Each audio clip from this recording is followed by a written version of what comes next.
How to find Instagram users near me. Hello everybody, welcome back to the channel. Today I'll guide you on how you can find the Instagram users near you or near your location.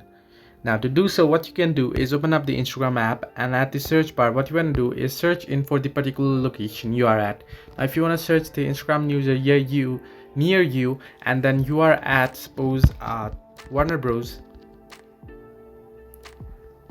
what you want to do is search for Warner Bros and search in, and then head into places here, and then at places you can see the Warner Bros studio and various other options. Now tap on specific location you are at, and once you do this, at the top you'll get all the particular posts of the users that have posted in that specific place and the recent ones too.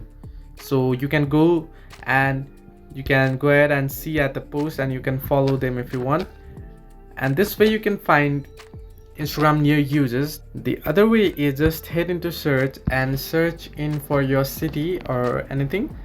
Here I'll just search in for this location right here, the city I'm in, and then head into tags. Now on tags you'll be able to see all the tags. Now select the tag of your particular city and you'll find every user that have used this tag recently, and this way you can find the users near you.